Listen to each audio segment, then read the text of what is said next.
His name is Michael Grunwald. He's a journalist, and he's the author of a new book called We Are Eating the Earth. Please give him a round of applause.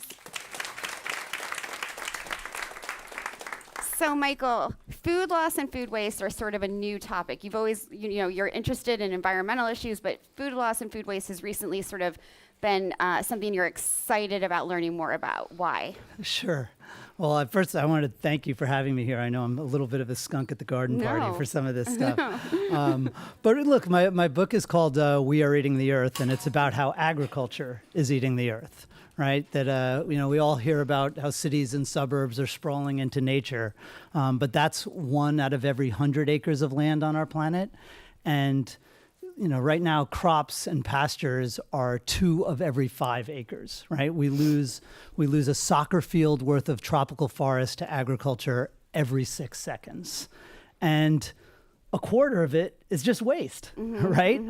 We are wasting a quarter of the earth, right, on this stuff. Yeah. And it's just shocking because agriculture, it's our leading driver of deforestation, of wetland destruction, of water pollution, of water shortages. It uses 70% of our fresh water. And if we're just wasting a quarter of it, we're using a landmass the size of China to grow garbage. So that's, as people have said, that's at least something nobody wants to do. Yeah, nobody wants to do it. And I'm wondering, if none of us wants to waste food, what's driving food waste? It's funny, as in the developing world, a lot of it is food loss, right? Where you have crops that are there's primitive harvesting equipment. I wouldn't call them primitive. I'd call them traditional. Well, sometimes it's it's just not good enough harvest. It's leaving stuff out there to rot, and and it's not because they want to. It's because they don't have the technology and the money that could get it to market. They have these you have storage facilities that are the moisture gets in, the rats get in. You have terrible roads that they can't get their stuff to market. And then in richer countries, there it's nearer to the fork. And there we're just we're wasting stuff. It's we're our eyes are bigger than our stomachs. And I wrote a story recently in Slate because some people may have heard that people are upset about how much they're spending at the grocery store. Right, that's kind of a big political issue, food inflation. Well, since prices started to spike in 2021, we have not reduced our household food waste at all. So as upset as we are about how much we're spending, we're still throwing a lot of it away. So we're not upset enough to change our behavior. So one of the takeaways for not only food waste and food loss, but a lot of the stuff I write about in the book, including how are we going to eat less meat, particularly less beef, how are we going to change our farming practices. Changing behaviors is really hard. Yeah, you talk a lot about nudges. So getting people to eat less meat by making plant-based the default in New York City hospitals. What are the nudges, do you think, that can help us to prevent food waste? Well, I think you've heard some of it from earlier panels, right? Like, and there's pretty incredible research that if you just, if you don't give somebody a tray at the, at the cafeteria, they're not going to pile up as much food. If you give them a smaller plate, they're not going to, they're not going to eat as much. If you tie it to money, if you charge by the pound, by the ounce, they're not as. But a lot of this also is, because I've become so. A little bit pessimistic about people changing their behaviors, right? Like as a species, we seem to be, not so good at making sacrifices for the planet, not so good at changing what we do in our daily life, but we're really good at inventing stuff. So I'm excited about, some of these technological solutions. We've heard about some of the AI in the logistics space. I like talking about how, I don't waste any food in my house. None of my family does. And it's not because we're awesome people. It's because we have a Mill Technologies food dehydrator. I love my Mill. It's amazing, right? And so we just throw in our food scraps, and overnight it turns it into chicken feed. And so that keeps it in the food system. And every batch of, it looks like coffee grounds. Every batch that we send back to mill, those are soybeans that some farmer doesn't have to grow and doesn't have to use land and doesn't have to cut down trees to grow that food. So I do think this is, technology. I have solar panels in my house. And so I'm still terrible. I leave the door open so the even when the air conditioning's on, but I don't feel so bad because, it's clean electricity. I'm not using fossil fuels. I do think some of these technological solutions that acknowledge our weakness and selfishness and just kind of, lameness as humans are going to be an important part of how we change our, how, if not changing our behavior, changing our outcomes. Yeah, while I love having my mill and solar panels are wonderful, they're not accessible to a lot of folks. So I think that's something I'd be interested in hearing, like the accessibility issue of these technologies. It's a problem, and this is on the flip side where I write about alternative proteins and the problem is going to be getting this stuff to scale. And right now, mill is not accessible to ordinary people. They gave me mine. Me too. I did not pay for it. Exactly. I mean, I wouldn't pay $1,000 for the thing, No. as much as I love it.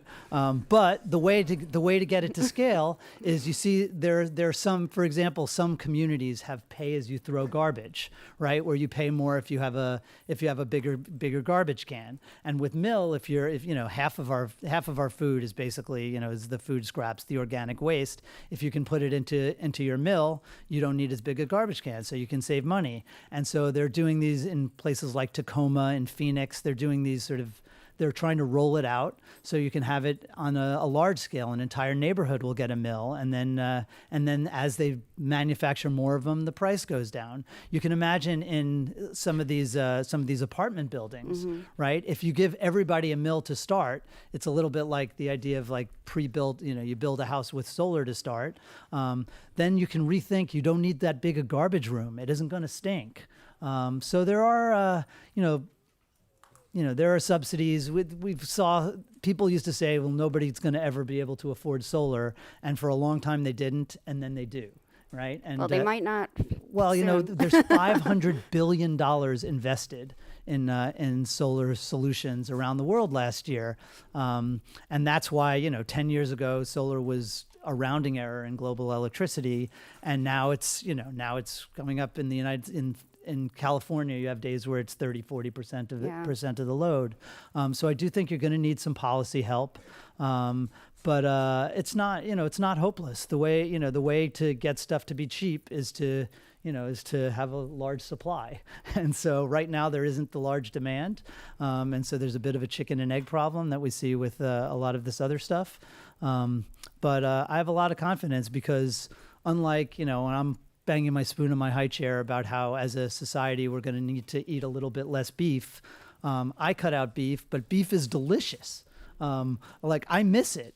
Now, I don't miss wasting food, right? That's not something where I'm like, oh, those were the good old days where I, used to, the average American household wastes $2,000 a year on food that never makes it to their stomachs. And I think if we could, get rid of that, nobody's going to be too sad. Yeah. I want to switch gears a little bit and talk about your book, We Are Eating the Earth. Can you talk about some of the personalities in the book? Sure. Well, look, I mean, my main character is this guy, Tim Searchinger, who essentially sort of figures out this land problem, this idea that we are eating the earth, and that our climate analysis, the way we think about, initially he looked at biofuels, which are eating about a Texas worth of the earth, but he went on to look at livestock, which are eating 50 Texases worth of the earth, and agriculture, which is eating 75 Texases, and he realized that the climate analysis of this stuff does not take land into account. It treats land as if it were free. And, on the energy side of climate, we kind of know what we have to do, right? We just need to basically electrify the global economy and, run it on clean electricity. And that's going to be hard, but it's a political problem. And we're actually even starting to do it, just not fast enough. And because of what's happening in Washington, like in the United States, really not fast enough. But on the food side, we don't even know we didn't even know what we needed to ask. It's really it's not just politics. It's really an analytical problem. And so that's why my main character, Searchinger, is an analyst. He's a figure stuff out guy. And I think right now, food waste is an area where we can actually make progress, but on getting rid of fossil fuels, we have a fossil fuel administration right now, and we're not going to make progress. We're rolling back progress. I always laugh to my friends from the energy world. I say, like, well, at least you have progress to roll back. The food problem, the food problem's still getting worse. And this is a really good time. I wrote about dozens of potential solutions, but honestly, none of them have any traction yet. And this is a great time to figure out which ones of them work. And then when there's a friendlier administration in place and in other places around the world, to start deploying some of those solutions. Because, food is about 20, 25 years behind energy. And we don't have 20, 25 years to catch up. Yeah. Michael, you write about the hyper efficiency of industrialized pork and chicken and the opportunity that there may be to intensify beef production. And you're also suggesting that factory farming, industrialized animal agriculture is a necessary evil, a solution from your perspective. I don't agree. We've had this debate before. I still like you. I'm wondering how you can try to convince me and the audience that industrial animal agriculture is necessary. Well, here's what I'll say, because that's probably a losing battle at this point. And I do want to, I recognize a lot of the problems with industrial agriculture, the way they treat animals, the way they treat people, use too many antibiotics, make a big mess. Could be the cause of the next pandemic. Their politics suck. I get it. What they're really good at is making a lot of food, and over the next 25 years, we are going to have to make more food than we've made in the last 12,000 years. And we're going to have to do it without using more land. And so that's where when we talk about industrial efficiency, about intensive agriculture, that's not just, I'm not just saying that to be contrarian. I'm saying it because we are going to have to feed a growing population, and we cannot keep cutting down trees to do it. I do not say that industrial agriculture is the only way, but what I will say, and this is where I'm going to be the skunk at the garden party, is I saw, some of the discussions last night, and then even some of them today, was this, this excitement about this agroecological revolution, and it's discussion as if the big environmental problems with agriculture were too many pesticides, too many GMOs, I don't like the fertilizers, look what's happening to the microbiome. And I'm not saying those aren't problems, or then those aren't things we should think about. But the big problem with agriculture is that it is eating the damn earth, that it has now taken over 40% of our world, and that we are on track to deforest another dozen Californias by 2050. And what I did not hear people talking about is how are we going to make this kinder and gentler organic and regenerative agriculture higher yield? Because then I got no problem with it. And I went down to Brazil and I saw some farms, mostly kind of combination corn, soy, beef, where they did a lot of stuff that Michael Pollan would love. They had the rotational grazing, regenerative practice. They integrated the cattle with their cover crops. They had no-till farming, and they had kick-ass yields, often 5-10 times as high as their neighbors, which meant they were using 1/5, 1/10 as much of the Amazon, and I think that's awesome. Yeah. That said, they also had feedlots that Michael Pollan would have hated. They were fertilizing their pastures. Again, bad fertilizer. I do think that, if you talk to a farmer, even an organic farmer, and if you talk to somebody who's looking at this problem globally, the yields matter. We cannot just hand wave away the yields. And to bring it back to food waste, one of the ways I hear it hand waved away a lot is, we don't need more food, we just need to waste less food. And we should absolutely waste less food. But even if we cut food waste globally in half, and actually even if in the developed world, in the rich world, we cut meat consumption in half, because right now it's 450 million tons a year, and we cut out the biofuels that we all hate entirely, we're still going to need to make more food with less land. The math just sucks. And so I know it makes me unpopular. I'm the guy waving my hands in the air and saying more food, more intensity, sustainable intensification. I get why people don't like it, but I still think you got to grapple with it.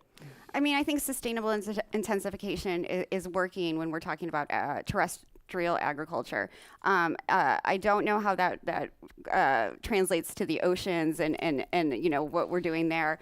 I feel like you have this either or approach, that either we're doing it, the industrial way, or we're doing it the hippie way, right? There's somewhere in the middle. Well, I think that Brazil is a perfect example, and I try very much not to be either or, but where I am, and I think that both of the,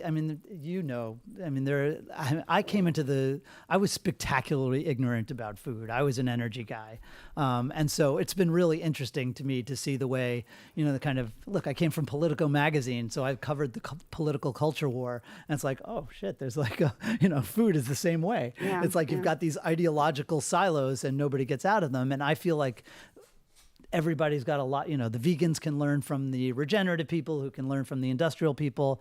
And I don't think that, I don't think it's either or, but yields matter. We need quadrillions more. We're going to need quadrillions more calories by 2050. And again, we are on track to blow past 2 degrees Celsius of warming just from deforestation in Africa.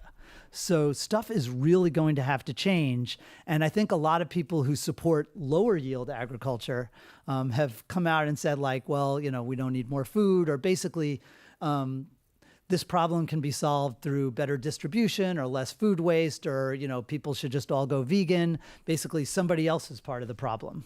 And my feeling is we have got to make more food. There are hungry people, and we have got to save the forests that we have left before, the entire world turns into a farm. And that is on farmers as well as eaters. Like we all have to be part of the solution. And I don't like the way that in some of these discussions, the idea that like intensity is seen as just the devil, right? Like, remember, agriculture has been making a mess since it began for 12,000 years. We had deforested an entire South America worth of land before the Industrial Revolution. So I think there's this feeling like, and Michael Pollan has written beautifully about the environmental damage of intensification, this idea like now we drench our farms in chemicals, and the animals, they have numbers instead of names. But the real environmental disaster of agriculture is the initial transformation of nature into farmland. That's when you lose the biodiversity. That's when you lose the carbon. And I know that's like a kind of inconvenient truth for the 2020s. But it's, and it doesn't mean that factory farming is the only way to deal with it, but it's got to be dealt with. It definitely has to be dealt with. That's one thing we agree on. I wonder, I've been asking everyone for a call to action, that they want to leave this audience with during Climate Week. Your book is not exactly a call to action. It's a call to sort of have people think differently. Is that what you want? Yeah, I mean, part of what I'm talking about is a land ethic, right? This idea that we think of land, it's like there's a lot of land, and this was the land of opportunity, and it was in the United States, and we saw it that way because there was this feeling that our land was, it was like endless, that there was an infinite amount, right? 40 acres and a mule, go west, young man, all of it is just about this endless land. But land, like there's a lot of land, but not endless amounts. And now we're living in this age of limits. And part of what I'm talking about is this idea that sort of every acre is sacred, that every acre needs to produce as much of it as it can, whether what it's producing is carbon storage or, biodiversity and other ecosystem services, or whether what it's producing is food or shelter. It's really important that, that we have this kind of food abundance and that requires taking land seriously. I mean, my call to action, I always say it's like, in terms of individual behavior, it's really simple. It's like eat less beef, waste less food. Those are, I can give you 50 things to do, and the other 48 combined wouldn't have as much impact as eat less beef, waste less food. I'm often asked if you have like, what's your third thing? And I'm like, eat even less beef. So, it's 10 times as bad as chicken and pork from a land use or climate perspective. So, I mean. Thanks, Michael. I agree that we need to take land seriously. Thank you so much. Stay seated for a moment. This was a great conversation. I'm excited to share, even though I disagree with him on many things, that we have a few copies of Michael's book, and they're signed. So we are eating the earth. We have them to give away. If you look under your chair right now, some of you will have a fruit or vegetable sticker underneath. If you find one, hold it up, and find a member of the food tank team to go get your copy. I want to see who gets them. Exactly. All right. Yay. Great. Great. All right, wonderful. All right. Calm down, and let's finish this morning out. Everyone sit back down. You're like Oprah on this stuff. I know. Created chaos. Everyone take your seats. Give Michael a huge round of applause, please. Thank you so much. Thank you for joining me.